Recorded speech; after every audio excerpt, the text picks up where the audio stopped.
Students, आज हम 10वीं कक्षा के विज्ञान विषय का अध्याय 11वां मानव नेत्र तथा रंग बिरंगे संसार में मानव नेत्र मतलब मानव आँख की संरचना का अध्ययन करने जा रहे हैं।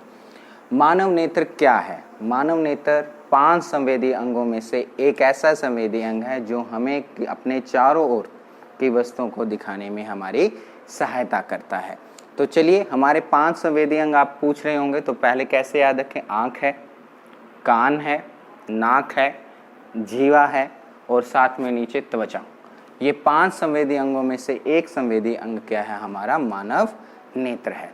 आज हम मानव नेत्र की संरचना का अध्ययन करने जा रहे हैं और मैं आपको इससे मॉडल की सहायता से आपको ये मानव नेत्र का पूर्ण रूप से वर्णन करने जा रहा हूँ। यदि आपने मानव आँख देखी है, अपने आँख के एक तरफ ध्यान दीजिए। आपकी संरचना कुछ इस तरह दिखाई देती है जो बाहर की तरफ से। ये जो आपका, इसको यदि आप स्पर्श करेंगे तो यहाँ पे एक पारदर्शी एक झिल्ली होती है जिसे इंग्लिश में कॉर्निया या हिंदी में स्वच्छमंडल या फिर इसे कॉर्निया भी कहा जाता है। कॉर्निया एक तरह से पारदर्शी भाग होता है। आपको मैं मॉडल की सहायता से दिखाना चाहूँगा। ऐसे एक भाग उभरा हुआ होता है, ये वाला भाग। ये उभरा हुआ भाग हमारा क्या है? स्वच्छमंडल, जिसमें से प्रकाश प्रवेश करता है। कोई भी वस्तु है, वस्तु क्या करेगी? प्रकाश उत्सर्जित करेगी।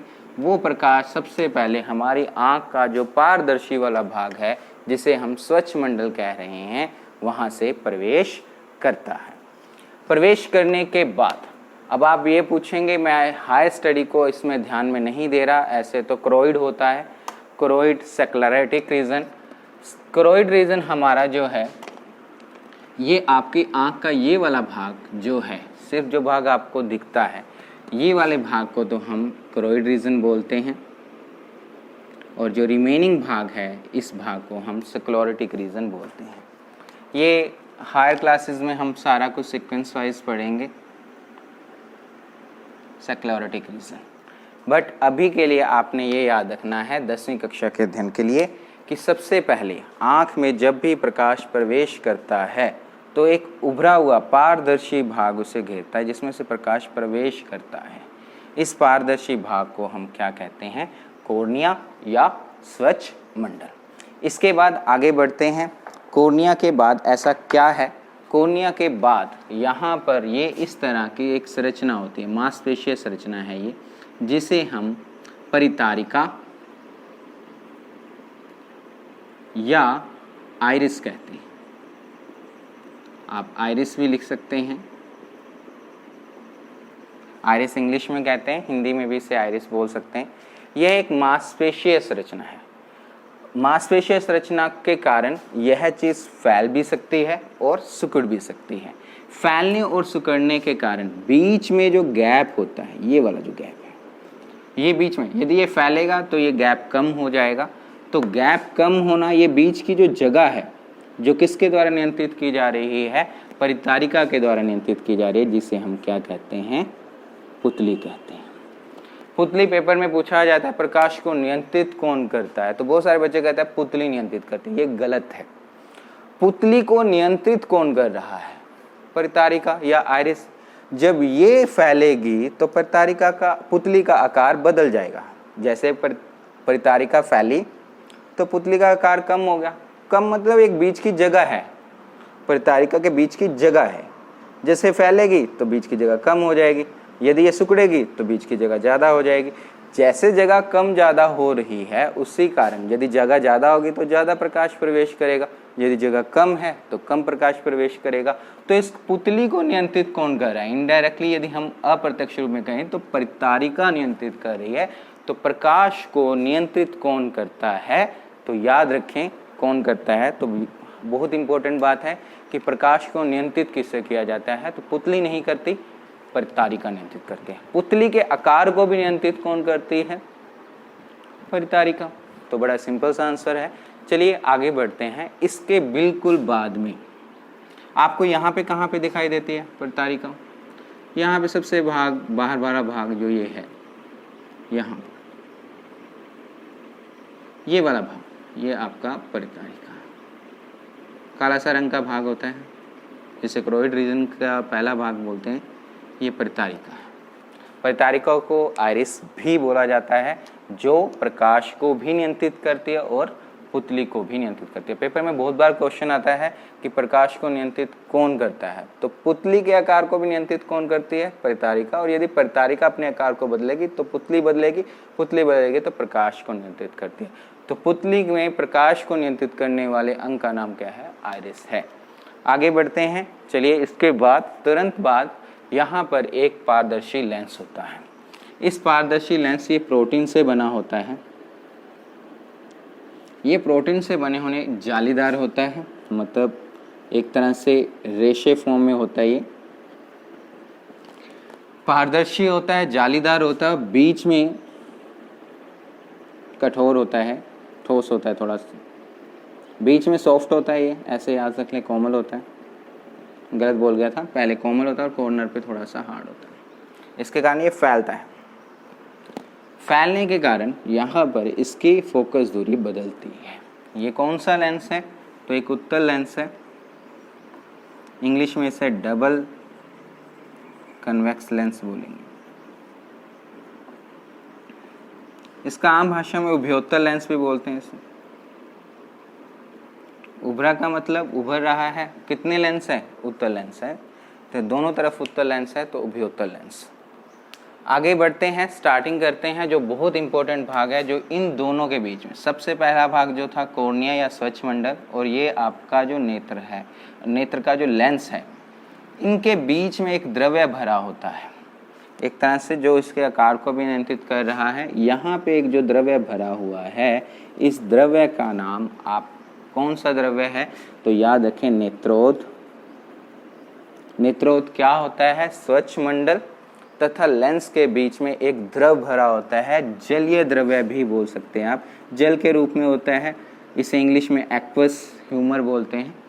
तो जलीय द्रव्य होने के कारण इसे नेत्रोद या जलीय द्रव्य भी कह सकते हैं। तो जलीय द्रव्य क्या है या नेत्रोद क्या है?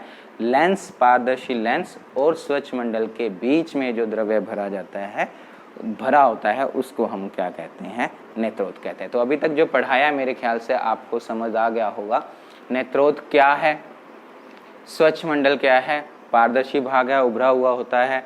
नेक्स्ट आपका जो यहाँ पर है, इन स्वच्छ मंडल और लेंस के बीच के वाले भाग के अंदर जो द्रव्य भरा होता है उसे नेत्रोद कहते हैं या जलीय द्रव्य कहते हैं।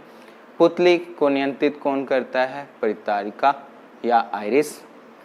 पुतली के आकार को, प्रकाश को कौन नियंत्रित करता है? तो भी आपने आंसर परितारिका ही देना है बेटा। नेवर बी से दिस वर्ड, पुतली नियंत्रित करती है। पुतली नहीं नियंत्रित करती। पुतली इज जस्ट स्पेस, एक जगह है उनके बीच की, इसलिए उनको नियंत्रित करने का काम कौन करती है? परितारिका करती है। आगे बढ़िए, बहुत इंपॉर्टेंट जो सबसे मेन पोर्शन है जो आपको पूरे चैप्टर में समझना है, ये है ये भाग जो कहलाता है, इंग्लिश में सिलेरी मसल्स कहते हैं, पक्षमाभि मांसपेशियां।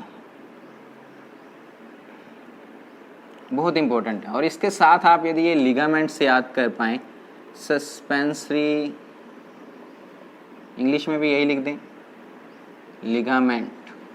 बहुत इंपॉर्टेंट बात है जो आपको यहाँ पे याद रखनी है, सस्पेंसरी लिगामेंट।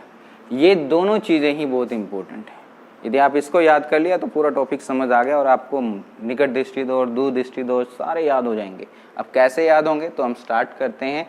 ये एक मांसपेशीय संरचना है जो फैलती भी है, सिकुड़ती भी है। फैलना और सिकुड़ना इसका इस तरह है। अब ये फैलती कैसे है और सिकुड़ती कैसे है? तो आपको यहाँ पर इसके साथ एक धागा जुड़ा हुआ है। आप ऐसे समझ लीजिए, ये एक लाइब्रेरी के अंदर दो टीचर हैं। एक पक्षमाभि को पहला टीचर मान लें जो हेड टीचर है, और इसे सेकेंडरी टीचर मान लें। यदि आप इसको हेड टीचर, जब आप ये यहाँ पे होता है कि हेड टीचर जब काम करता है तो सेकेंडरी टीचर काम थोड़े से आलसी हो जाते हैं, और यदि आपके सेकेंडरी टीचर के ऊपर काम आ जाए वो कब आएगा? जब हेड टीचर रिलैक्स हो जाएगा। तो अब इसको यदि आप समझ लेते हैं तो आपका सारा का सारा टॉपिक निकट दृष्टि दोष, दूर दृष्टि दोष सारा समझ आ जाएगा। तो पश्चिमाभि मांसपेशियां कैसे काम करती हैं, पश्चिमाभि मांसपेशियों के कार्य, पश्चिमाभि मांसपेशियों के कार्य बहुत इंपॉर्टेंट टॉपिक है ये। कैसे स्टार्ट कर रहे हैं, थोड़ा सा लेंथी जरूर है बट आप इसे पढ़ते रहें। पश्चिमाभि मांसपेशियां याद रखें जब भी वस्तु निकट की होगी, निकट दृष्टि से याद करेंगे। जब वस्तु निकट में है, वस्तु निकट है, निकट से वस्तु से जो प्रकाश आएगा वो हमेशा तिरछी दिशा में आएगा, ये याद रखें, बहुत इंपॉर्टेंट है। यदि आपने पिछला चैप्टर परावर्तन में पढ़ा है 2f पे रखने पर वस्तु कहाँ पे बनती है? 2f पे। और यदि आप वस्तु को आगे करोगे तो प्रतिबिंब, प्रतिबिंब मतलब इसकी परछाई, मतलब जो इसका प्रतिबिंब है वस्तु की जो शीशे में जैसे दिखाई देती है वैसे ही आपका प्रतिबिंब जो है इसके पीछे बनेगा। जितना आगे करते जाओगे उतना ये पीछे होता जाएगा और जितना इधर दूर करते जाओगे उतना इस तरफ आता जाएगा। तो इस जहाँ पे प्रतिबिंब बनता है उसको हम क्या कहते हैं? रेटिना या दृष्टिपटल। पटल मतलब एक सतह जहाँ पे प्रतिबिंब बनता है। तो कहाँ पे प्रतिबिंब बनता है? तो याद रखें कि मानव आँख में प्रतिबिंब दृष्टिपटल पर बनता है। तो स्टार्ट करते हैं हम टॉपिक को। पश्चिमाभि मांसपेशियां कैसे कार्य करती हैं। यदि वस्तु आपके, यदि ये सही है पश्चिमाभि मांसपेशियां, तो यह अपने आप का आकार बदलती रहती हैं। बदलती कैसे रहती हैं इसको हम एक एग्जाम्पल से समझते हैं। यदि कोई फंक्शन के रूप में आपको बता देते हैं, स्कूल में कोई फंक्शन, सरकारी स्कूल में कोई फंक्शन हुआ तो उसमें फंक्शन में कुछ टीचर्स को ड्यूटी दी जाएगी। मान लेते हैं हेड टीचर को ड्यूटी दी गई कि अपनी लाइब्रेरी आप अच्छी तरह से संभाल लीजिए। तो पश्चिमाभि फंक्शन जैसे ही निकट आता है, मतलब वस्तु जब निकट आई तो काम किसके ऊपर पड़ा? पश्चिमाभि मांसपेशियों पे। पश्चिमाभि मांसपेशियां क्या हो गई? पश्चिमाभि मांसपेशियों के ऊपर काम पड़ा। जब काम करा तो ये सिकुड़ जाएंगी। सिकुड़ जाने का मतलब वो रोज दिन रात मेहनत करेंगे, शाम तक भी 5 बजे तक लाइब्रेरी खोले रखेंगे और लाइब्रेरी खोलते ही वो काम सुबह शाम ऊपर नीचे टीचर से मिलना जुलना बहुत कुछ करेंगे। तो उसका दिखने में कैसे हो जाएंगे? पतला आदमी जैसे ये सिकुड़ जाएगा, सिकुड़ने के कारण ये चीज़ सिकुड़ जाती है, सिकुड़ने के कारण ये चीज़ बढ़ जाती है क्योंकि पतला इंसान लंबा दिखता है। जैसे मैं भी पतला हूँ तो वो लंबा दिखता है। तो जैसे लंबा होगा तो इसका फ़ायदा कौन उठाएगा कि यार मेरा तो हेडमास्टर ही बहुत बढ़िया है, हेड टीचर बहुत बढ़िया है। तो सस्पेंसिव लिगामेंट जो है वो ढीला हो जाता है। सेकेंडरी टीचर कोई काम ही नहीं करेगा, सिर्फ हेड टीचर काम करेगा। हेड टीचर मतलब जो लाइब्रेरी का हेड है वो काम करता है और वो सिकुड़ जाता है। हेड टीचर काम करेगा जिसके कारण क्या होगा कि जो मांसपेशियां वो सिकुड़ जाती हैं। सेकेंडरी जो है, जो सस्पेंसरी लिगामेंट है वो ढीले हो जाते हैं। आगे आप कैसे याद रखेंगे? सस्पेंसरी लिगामेंट क्या हो जाते हैं? ढीले हो जाते हैं। ढीले होने के कारण ये जो लेंस है, ये जो लेंस है क्योंकि ये नीचे आ गया, ढीला हो गया है। ढीला होने के कारण जो ये लेंस का आकार है, लेंस का आकार है यह छोटा हो जाता है। और आपने यदि प्रकाश का परावर्तन पढ़ा हुआ है तो उसमें हम क्या पढ़े हैं कि यदि लेंस का आकार छोटा हो जाएगा, यदि लेंस का आकार छोटा हो जाएगा, अभी थोड़ा सा 2 मिनट होल्ड रखें। यदि लेंस का आकार छोटा हो जाएगा तो छोटे लेंस की फोकस दूरी कम होती है। फोकस दूरी कम होने के कारण याद रखिए एक दूसरे के व्युत्क्रमणपाती रिलेशन होने के कारण फोकस दूरी कम हुई। छोटे लेंस होने के कारण फोकस दूरी कम होगी। कम होने के कारण उस लेंस की क्षमता बढ़ गई। लेंस की क्षमता बढ़ने से क्या हुआ? उसने जो किरणें जो पीछे मिल रही थी, नॉर्मल यदि ये काम ना करती तो ये पीछे मिलनी थी, परंतु इसने लेंस ने छोटा हो गया। छोटा मतलब मैं आपको समझाना चाहूँ इस तरह हो गया और इस तरह वो सारे किरणों को एक बिंदु पर इकट्ठा कर दिया। जब ये एक बिंदु पर इकट्ठा हो जाते हैं, मतलब नज़दीकी थी दूर बनना चाहिए था, पर आपकी पश्चिमाभि मांसपेशियों ने इस लेंस की फोकस दूरी बदल दी। बदलने के कारण आपका प्रतिबिंब बिल्कुल सही दृष्टिपटल या रेटिना पर बना है और आपको निकट की वस्तुएं दिखाई देने लग जाती है। इसी को हम क्या बोलते हैं, आँख की समंजन क्षमता या लेंस की समंजन मतलब एडजस्ट करना। ऐसे ही अब क्या होता है, फंक्शन दूर चला गया। फंक्शन दूर मतलब वस्तु दूर की वस्तुओं को देख रहे हैं।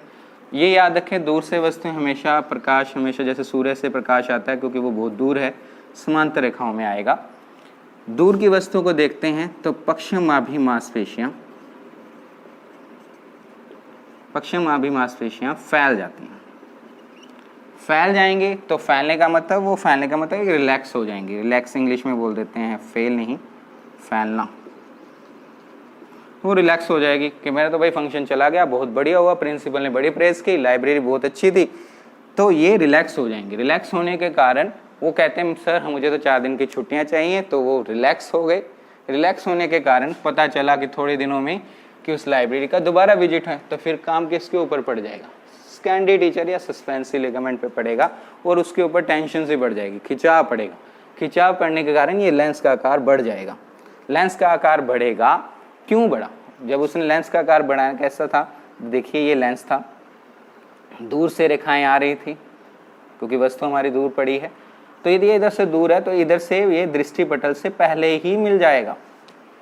परंतु यदि ये मांसपेशियां जो पश्चिमाभि मांसपेशियां हैं वो आपकी रिलैक्स हो गई, रिलैक्स का मतलब आराम ले लिया, तो ये जो सस्पेंसी लिगामेंट था ये खींचा गया। खींचने के कारण ये आपका लेंस बड़ा हो गया।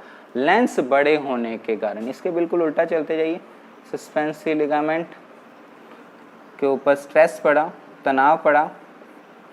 तनाव पड़ने के कारण क्या होगा, लेंस का आकार, ऊपर का उल्टा लिखते जाइए, लेंस का आकार बड़ा हो गया। बड़ा होने के कारण इसकी फोकस दूरी भी बड़ी होगी। फोकस दूरी कम होते ही इसकी पावर कम होगी। ये जल्दी किरणों को इकट्ठा नहीं करेगा और आपकी सभी किरणें जाकर दृष्टिपटल पर मिलेगी।